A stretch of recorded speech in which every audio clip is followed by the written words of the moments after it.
ঘোরাঘুরি করছে। ওদের দেখানো হচ্ছে রোজিনা ইসলামকে উনি কখনো বসে আছেন, কখনো পুলিশ যাচ্ছে তার কাছে, পুলিশ থেকে তিনি আবার নাকি পালিয়ে যাচ্ছে, পেছনে পেছনে পুলিশ যাচ্ছে। আমরা আমাদের ছোটবেলায় চিত্রে পাকিস্তানি খবরে টকি দেখতাম, এইরকম টকি দেখানোর মতো একটা দৃশ্য কাল থেকে আজ পর্যন্ত সোশ্যাল মিডিয়াতে ওরা ভাইরাল করবার চেষ্টা করছে। আপনাদের মনে আছে সরকারি উকিল জামিন সরণিদিন বলেছিলেন তাদের কাছে একটা বিশেষ ভিডিও আছে, এই ভিডিওটা দেখাতে তাদের সপ্তাহখানিক সময় লাগবে, এই সময়ের পরে যেন জামিনের ব্যাপারে রায় দেওয়া হয়। আমার কাছে খুবই অবাক লাগে, বালিশ কাণ্ড, চাদর কাণ্ড, তারপরে হসপিটাল কাণ্ড, হসপিটালের ওষুধপত্র সহ দুর্নীতির এক একটা চিকিৎসা সারা পৃথিবীর মানুষ জানে, সেগুলোর ব্যাপারে কোনো ভিডিও নেই। ক্যাসিনো কাণ্ড হলে তার উপরে কোনো ভিডিও নাই, কাপিয়ার উপরে কোনো ভিডিও নাই। এই দেশের সরকার যত অন্যায় করেছে ওগুলোর উপরে কোনো ভিডিও নাই। কিন্তু মনে হয় মানুষ যখন মারা যাচ্ছে করোনায় মরকের মতো লেগেছে, তখন সরকার তার পুলিশের উপরে, তার গোয়েন্দা বাহিনীকে বলেছে এই রোজিনা ইসলামের মতো, ডক্টর জাফরুল্লার মতো, না জাফর ভাইয়ের পেছনে অবশ্য এখন পর্যন্ত এরকম লাগে নাই, উনি আবার পাত্তা যায় না, তো বাকিরা পাত্তা দিতে পারে মনে করে ভেবেছে এই সাংবাদিকদের যদি একবার এরকম করে ধরা যায় তাহলে ভিডিও বানাও। আমি প্রথম এই সবাই দাঁড়িয়ে একটা কথা বলতে চাই, এইসব তালিবাজি করে কোনো লাভ নেই। এইরকম একটা ভিডিও আমারও বানিয়েছিল, অডিও, আমি নাকি লাশ চাই বিশ্ববিদ্যালয়, 7 বছর নাকি 8 বছর পার হয়েছে, একটা লাশও পড়ে। সুপ্রিম কোর্টের আপিল বিভাগ বিরক্ত হয়ে বলেছে 2 বছর পরে কোনো লাশের খবর নাই, ওকে আটকে রাখবেন কেন?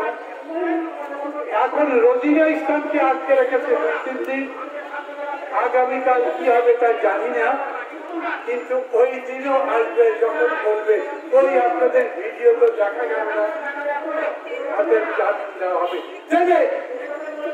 রোজিনা ইসলামকে আটকে রাখা যাবে না, কিন্তু এই কথাটা খুব স্পষ্ট করে বলতে চাই, কিছু কিছু সাংবাদিক ভদ্রলোক অতিমাত্রায় ভদ্রলোক মাঠে নেমেছে, ওইদিকে তারা সরকারের চামচামি করে, দালালি করে, এইখানে এসে আবার রোজিনা ইসলামের পক্ষে কথা বলে।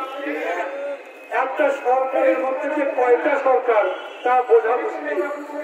পররাষ্ট্র মন্ত্রণালয় বলে হঠাৎ করে পাসপোর্টের মধ্যে ইসরায়েলের নাম বাদ দিয়ে দেওয়া হলো কেন, এই কথা তো আমরা জানি না, ওটা স্বরাষ্ট্রমন্ত্রীকে জিজ্ঞেস করে। আপনি জিজ্ঞেস করেন আইন মন্ত্রণালয়কে, ওরা বলে স্বাস্থ্য সংস্থার কি সমস্যা, স্বাস্থ্য বিভাগ, স্বাস্থ্য মন্ত্রণালয় কি কি ব্যবস্থা নিয়েছে, সেই কথা আমরা বলতে পারবো না। আপনার এখানে তো অনেকেই আছে যারা একটা টিকা দিয়েছে, দ্বিতীয় টিকা পাননি। 15 লাখ লোক অথবা বেশি দ্বিতীয় টিকা পাবে, তার কোন গ্যারান্টি আছে? নাই। জাফর ভাই যখন টেস্ট করবার জন্য বিশেষ ব্যবস্থার কথা বললেন তখন তারা মানলেন না। চীনের পক্ষ থেকে যখন বলা হলো যে আমাদেরকে রোগীর উপরে পরীক্ষা করবার পারমিশন দেওয়া হোক, তখন মানলেন না। এখন কি ঘটনা ঘটলো যে একেবারে রাষ্ট্র নিরাপত্তা, গোপনীয়তা রক্ষা করা ছাড়া আপনারা টিকা আনতে পারবেন না? আসলে সরকারের গোপন অনেক জিনিস আছে, ওগুলো যদি বের হয় তাহলে সরকার আর সরকার থাকবে না। অতএব রোজিনা ইসলামকে ধন্যবাদ, রোজিনা ইসলামের মতো যারা সাংবাদিক আছেন তাদের ধন্যবাদ, জাফরুল্লাহ ভাইয়ের মতো মানুষদের ধন্যবাদ, আর যারা বসে আছেন এখানে দাঁড়িয়ে আছেন তাদের ধন্যবাদ। এই সরকারের সমস্ত গোপন তথ্য পার করব।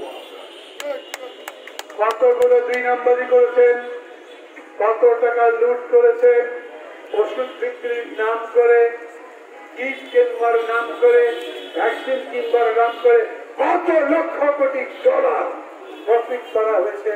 এর তথ্য কিছু কিছু তো পত্রিকায় এসেছে। এখন আপনাদের ভয় হয়েছে এই সব যদি প্রকাশিত হয় তাহলে ক্ষমতায় থাকা যাবে না। আজ 22 তারিখ, আগামীকাল 23 তারিখের পরে লকডাউন থাকবে। আচ্ছা, লকডাউন কি এখন আছে? লকডাউন মানে কি? এই লকডাউন মানে আমাদের ওইদিকে বলে, আমার উত্তরে বাড়ি তো বলে নকশা। সরকার একটা নকশা বার করেছে। আপনারা যাতে বেরোতে না পারেন, কথা বলতে না পারেন, মিটিং করতে না পারেন, মিছিল করতে না পারেন, তার জন্য লকডাউনের ব্যবস্থা করেছে। প্রথম দিকে আমি বলতাম লকডাউন নাকি হেফাজত ডাউন। হেফাজতের একটা উইকেট তো কালকে ডাউন হয়েছে। পত্র পত্রিকা একটাও প্রথম পেজে নিউজ করে নাই, দ্বিতীয় পাতায় নিউজ করেছে, চতুর্থ পাতায় নিউজ করেছে। অনেকে ভালো করে পড়তেই পারে না। একটা রাজনৈতিক নেতা, একটা ধর্মীয় সংগঠনের নেতা জেনারেল দপ্তরে পুলিশের কাছে নির্যাতনে মারা গেছে, এই খবর ঠিক মতো প্রকাশিত হতে দিচ্ছে না। ওরা রোজিনা ইসলামের চুরির কাহিনী বলতে চায়। ওরা নিজেরা চোর, চোরের বাপ, চোরের বাপ, ডাকাত। সারা দেশের 10 কোটি মানুষের ভোট ডাকাতি করে ক্ষমতায় আছে। ওরা কোনো বৈধ সরকার, ওরা কোনো নির্বাচিত সরকার, কোন আইনি সরকার। ওরা আবার কাদের বিচার করে? ওরা কোন চোরের বিচার করে? ওরা নিজেরা চোর। চোরের বিচার করবার ক্ষমতা ওদের নাই। ওরা কিছুই বার করতে পারবে না। জাফর ভাইয়ের নামে মামলা দেওয়ার চেষ্টা করেছিল না, দিতে পারেনি। আমার নামে দুটো বিরাট বিরাট মামলা দিয়েছে, 8 বছর 4 পৃষ্ঠায়। লক্ষ লক্ষ কর্মী জেলের মধ্যে আছে, তাদের নামে মামলা দিয়েছে, কিন্তু চার্জশিট দিতে পারে না। এই সরকার কেবল ভয় দেখাতে পারে, যাতে ভয়ে আপনারা ঘর থেকে না বেরোন। রোজিনা ইসলামের উপরে এত বড় অন্যায়ের পর আমাদের প্রতিবাদে আরো বেশি সোচ্চার হবার কথা ছিল। আমি আপনাদের সেই সোচ্চার হবার জন্য অনুরোধ করছি। আমাদের এই সরকার করোনার যদি আর এক ঢেউ আসে মানুষকে বাঁচাতে পারবে, এরা টিকা দিতে পারবে, এরা গরিব মানুষের খাবার দিতে পারবে, এরা যাদের চাকরি আছে তাদের চাকরি দিতে পারবে, এরা রিক্সাওয়ালাদের চাকরির ব্যবস্থা করতে হবে, কাজের ব্যবস্থা করতে পারবে। এরা গরিব মানুষের জন্য কিছু করতে পারবে না। 20 ভাগ দরিদ্র মানুষ এখন 42 ভাগ হয়েছে, ওরা তাদের জন্য কিছু করে না।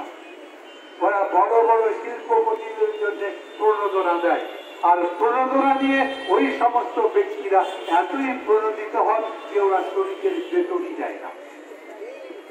ওরা মালিকদের বিরুদ্ধে কোনো ব্যবস্থা নিতে পারে না, ওরা কৃষকের বিরুদ্ধে ব্যবস্থা নেয়, গরিব মানুষের জন্য ব্যবস্থা নেয়।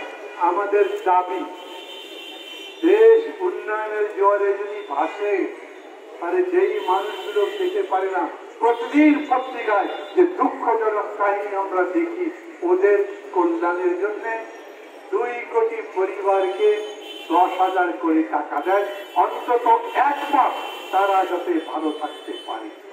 কেন বললাম? কারণ করোনা ভাইরাস যা তৃতীয় মিউটেন্ট এখন ভারতে আসছে, সেটা বাংলাদেশে প্রবেশ করেছে। আমাদের আরো বেশি সতর্ক থাকা দরকার।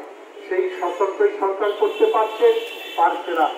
এক কথায় ব্যর্থ সরকার বলে আমি একটু আগে জাফরুল্লাহ ভাইকে বলেছি, এই সরকারের এই সমস্ত ব্যর্থতার প্রতিবাদ নিয়ে একটা দাবি নেওয়া প্রস্তুত করে আপনি আসেন, রাস্তায় আসেন। আমরা রাস্তায় আন্না হাজারেকে ডক্টর জাফরুল্লাহর মতো করে দেখতে চাই। আমরা রাস্তায় শুধু ডক্টর জাফরুল্লাহ কেন, এখানে আরো যারা যারা এসছে তাদের সবাই দেখতে চাই। আমরা হাজার হাজার মানুষ তাদের পেছনে দাঁড়িয়ে আমাদের একটাই কথা হবে, আমরা বাঁচার মতো বাঁচতে চাই, আর যারা আমাদের সেই বাঁচার নিরাপত্তা দেবে না তাদের গতি থেকে চাই। সেই আন্দোলনের আহ্বান জানিয়ে আমি আমার কথা বলা শেষ করব। তার সাথে সাথে আমি আপনাদের অনুরোধ করব, আমরা সবাই এটা ভাবছি এই দুর্নীতিবাদ, এই জালিম সরকারের হাত থেকে মুক্তি পাওয়ার জন্য আমরা কোন পথে এই আন্দোলনকে সামনের দিকে নিয়ে যেতে পারি। আশা করি আপনারা সবাই সহযোগিতা করবেন। খোদা হাফেজ।